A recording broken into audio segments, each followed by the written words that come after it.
Hello, and welcome to Text for Nothing Conversations on Poetry. My guest tonight is Christopher Maurer, and we are going to talk about Federico Garcia Lorca, the Spanish poet.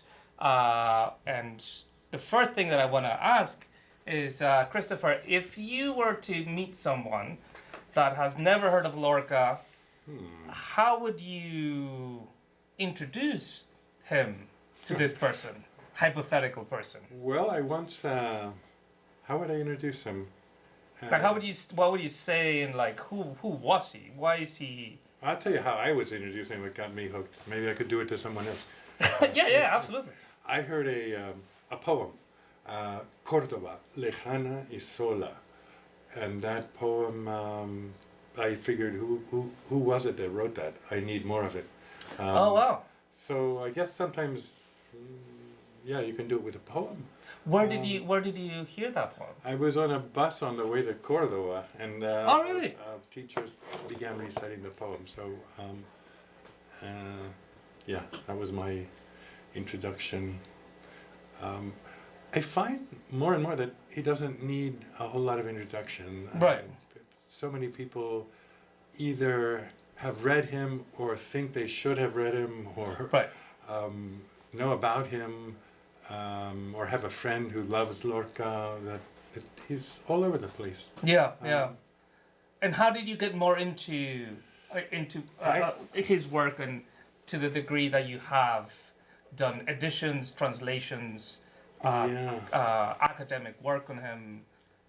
I started when I was a senior at Columbia University, and I was a Spanish major, and I was doing a senior thesis, and I began translating these lectures of Lorca that I loved. There was one about cantejondo, flamenco. There's one about duende. There's one about lullabies, and I started noticing even then that there were funny things happening in the Spanish text. Right. Like where it said cosa, I thought, thing, maybe that should be rosa.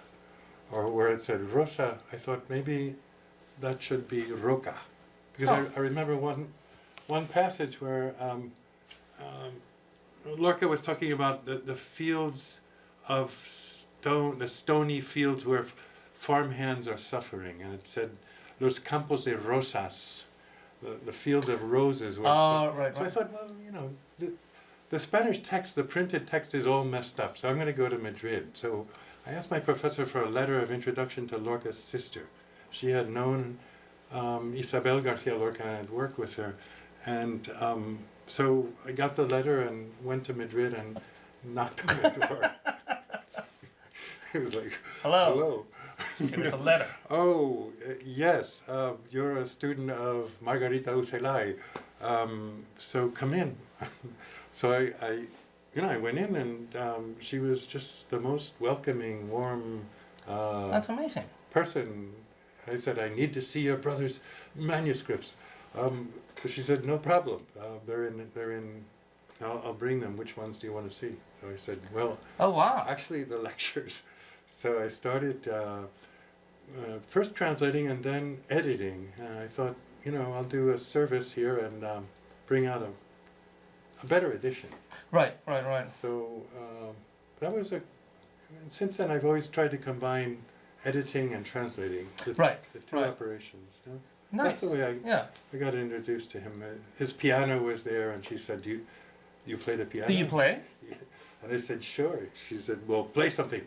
So that was fun. Yeah, because he he studied music. He began as a musician. He did as a musician. Until I guess he would have been 16 or 17. Right. He had like Manuel de Falla was his mentor and his teacher. Yeah. I think Manuel de Falla was like Dalí, one of the, and Fernando de los Rios. They probably were the three friendships that meant most to him as an artist. Right. And there's talking about friendship, because I have this in my notes. One of the things is exactly his friendships that are present throughout his work. throughout his letters, throughout his essays. And when he leaves Granada, goes to Madrid to the Residencia de Estudiantes, the student university, which is how do you describe that? It was an experimental college where the Yeah. students lived there, and Dali was there, and It was a marvelous place. I mean, there were no classes as such. So you were expected to live there and study there, but it wasn't a college in our sense of a college. It was a residential college where whose founder was trying to assemble an elite that could lead Spain forward. right. And Lorca was fortunate enough, he's a supremely talented person, but from the provinces. So 1919, when he Yep. moves to Madrid as a new chapter in his life, he meets Dali, which is going to change his poetry and his outlook on life. Right, because that is his poetry has moves through. You can sort of map out how his experiences really make a difference. For example, when he moves to Madrid is one thing, and he starts meeting people who have a different way of engaging with art, with poetry, and he moves away from a little bit from the more traditional verse based on classical, not classical, but like folk sounds. And then he moves to New York, Right. and then he gets a completely different aesthetic there. The way of writing his verse, he moves away from metric and does a lot of free verse. His images become a lot more violent, a lot more intense. There's a lot of angst that wasn't necessarily present before. So that is, there's always, in his books, there's a movement forward. And every experience that seems to be resonates within the production of work. Yeah, that's true. And you could say the same thing for his trip to Buenos Aires. Yeah. That's another cycle in that motor that you just mentioned. Right. And the experience of the theater in the last years of his life. And somewhere near the end, he says, it's a cycle that was cut short, as his characters' lives are always cut short. No one ever arrives at fulfillment or completion or maturity. Or one of his favorite images, the rose that se deshoja, como se dice, loses its petals, comes to flower, and but that his life, that cycle was cut short by his assassination in 1936, and toward the end, I think in a year before he died, or a year and a half, he says, it's really unfair to judge me. Judge my work as though it were my best mature work. I'm just beginning in the theater. But who produces a work like this in 20 years, in the space of 20 years? The first scribblings. He stays up late at night in Granada writing his místicas and his lucubrations. From those first writings, 1916 to 1936, the space of 20 years in creation, in poetry, in the theater, in music, in art. Right, because that's the other thing. It's not, but his work in poetry is one thing, but he also is one of the most important dramatists. He did music, he painted. So he's not just, he's a force of nature. Yes. That's a phrase that comes up quite often when people try to describe him. Right. A force of nature. I think Alexandre and Neruda. Yeah. And everyone who's tried to describe him calls him. Jorge Guillen says he's like El Arcipreste de Ita, this medieval writer. The sun comes out when you mention his name. That is, and he has and that makes or resonates with one of his one of the texts that he also wrote about poetry, because he didn't only write poetry but he also thought about it. He thought about the poetic tradition, as you said, that has from like traditional lullabies in Andalusia to how he thought about his own poetry, where that came from, and he calls it duende, which I don't. There's no translation really. There's Gibbons did an anthology of the poet and his work, and he has that essay there. And I don't remember how he translates duende, or but can you explain this a little bit? What does he mean about this? What is this duende? Because it's theory and play, or game like of duende. Right, play and theory, or theory and entertainment. Because he gives a lecture on this in Buenos Aires, and while he's explaining what the duende is, I think it's a demonstration of duende, because the lecture is so gripping that, people, you can see in the press accounts of this lecture that people went crazy over the lecture itself. And it's a great tour de force. He starts by saying there's this kind of artistic inspiration which no philosopher can explain, which cannot be defined, and which has, I guess he gives endless examples of duende. Goya has duende, for example. Velázquez has duende.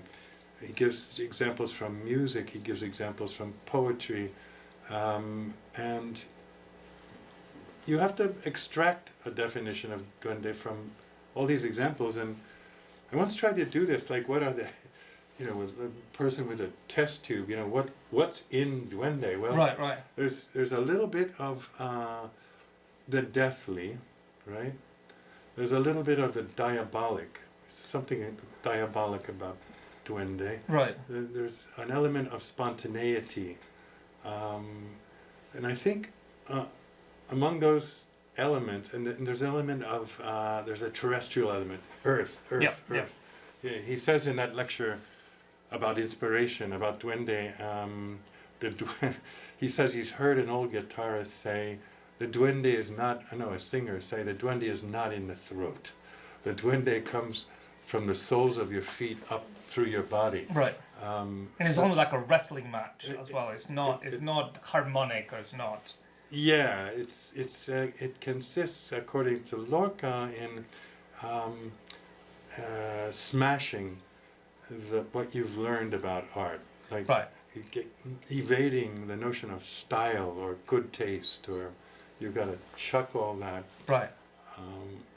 There's one expression that I particularly love about this woman who was singing in a little tavern in Cadiz, and you remember this anecdote. So she begins to sing, and she's singing before an exquisite audience of flamenco people, and none of them are moved at all.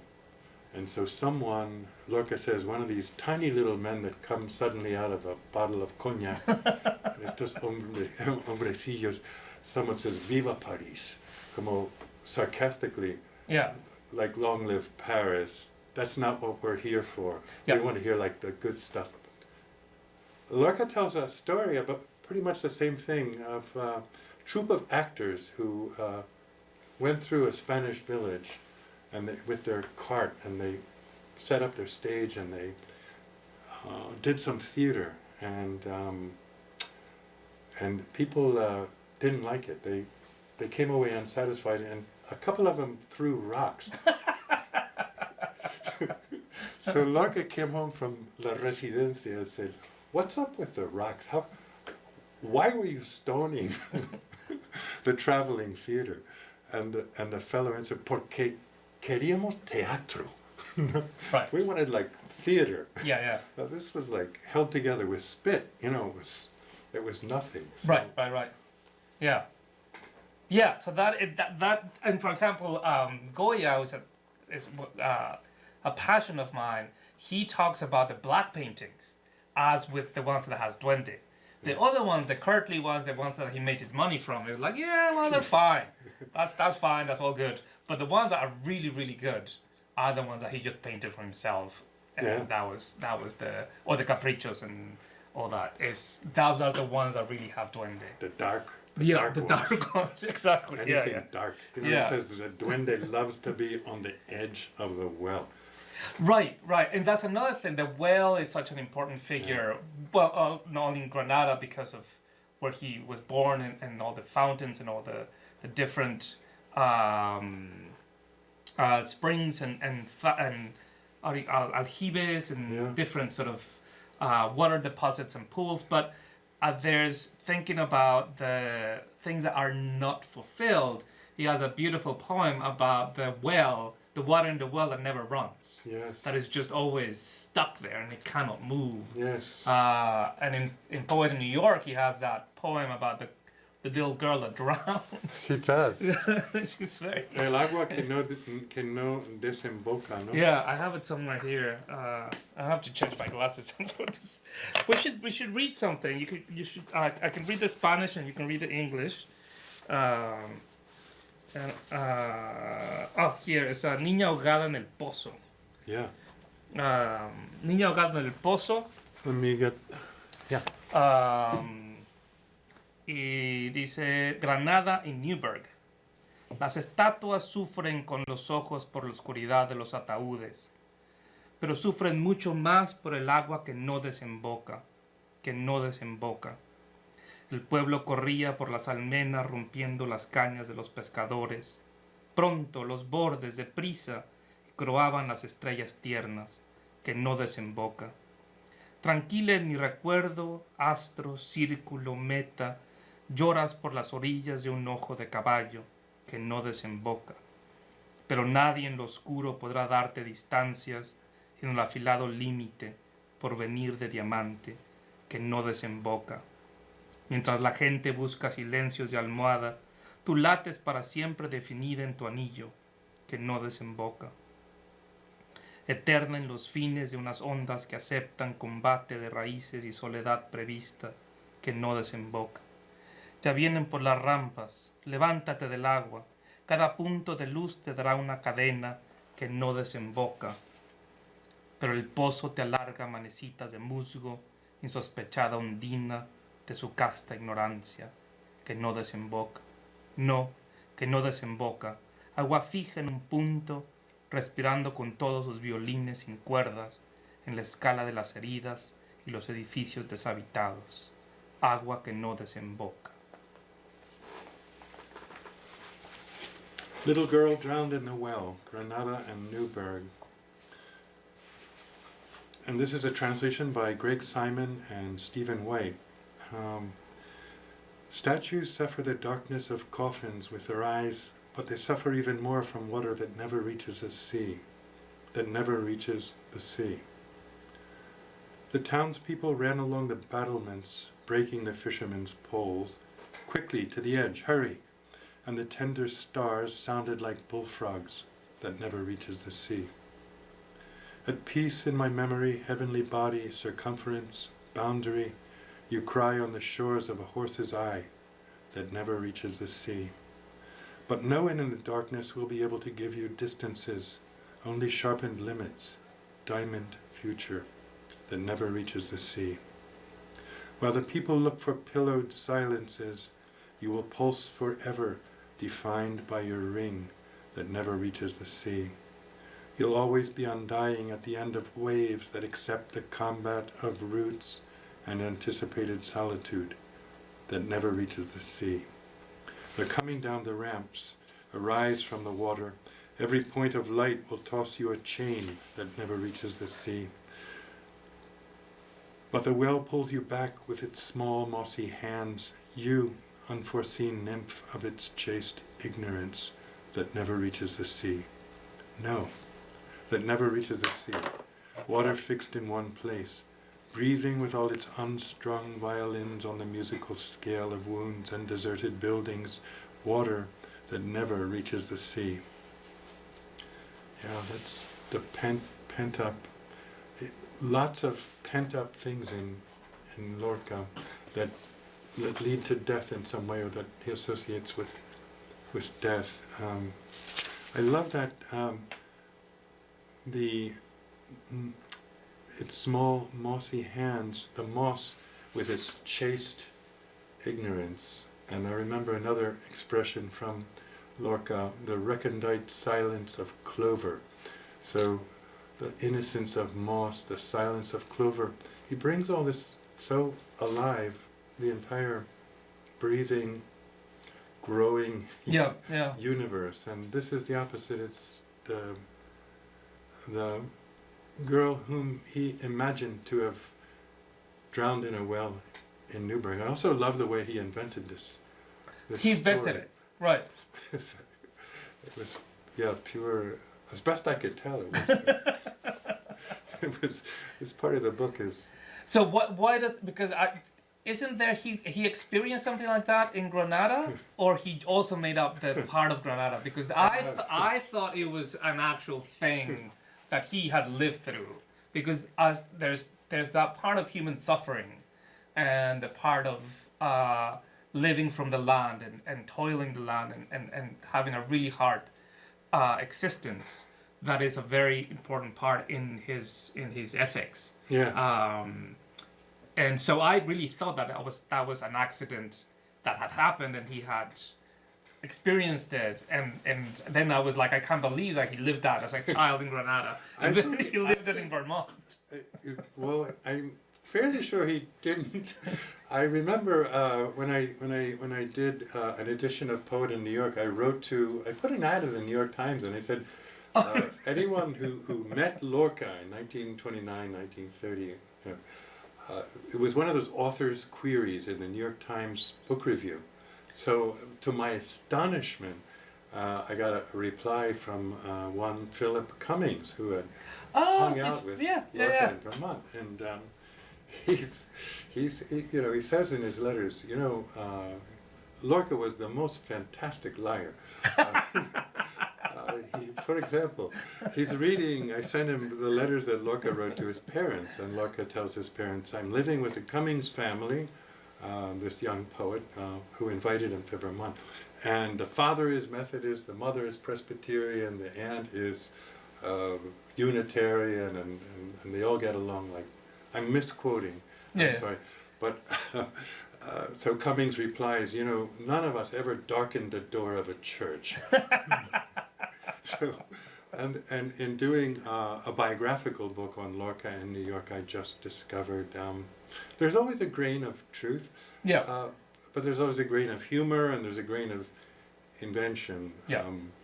One of his more tragic lines is in Poet in New York, or one of his more vituperative lines is about those who eat little bits of de corazón near the frozen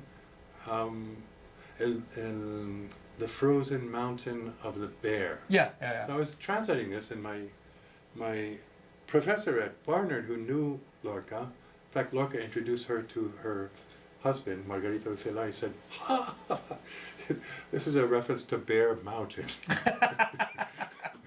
So, as in a snowball, it picks up bits of reality. Right. There's a stick here and a leaf there. And he plays with language. He's like, Bear Mountain, there has to be a bear. Yes, like he makes it into a real concrete. Exactly. He has this echo chamber. That's amazing. I Echo chamber. And so, for example, the water, the pent-up water, it's to me so amazing.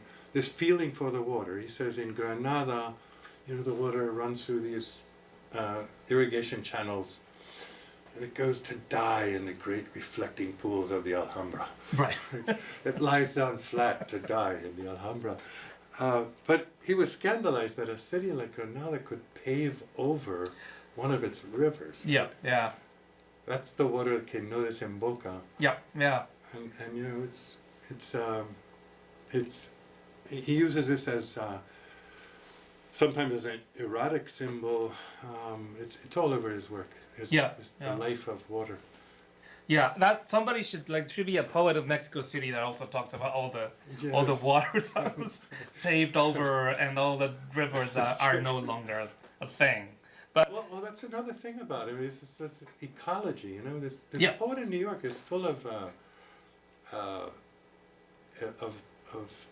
it's tugging at our sleeve and telling us don't, don't consume. That's Right. not the only purpose in life. Yeah. And stop paving over. Everything. Remember what's under the pavement. Right. That's his message, right? Well, that's one of the things. Like there is the city is not built to the earth, but it's just built right on the soil and upwards. Yeah. It's not really going down. There's no root there.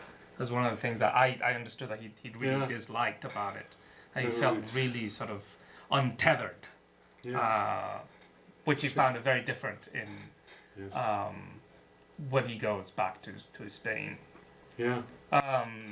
So we have only a couple of minutes left, and one of the things that I want you to do is a little advert. You're gonna do a reading on the 20th of November in the New York Public Library about Lou Reed and Lorca, and tell us a little bit about it because we have literally a minute. That should be great fun.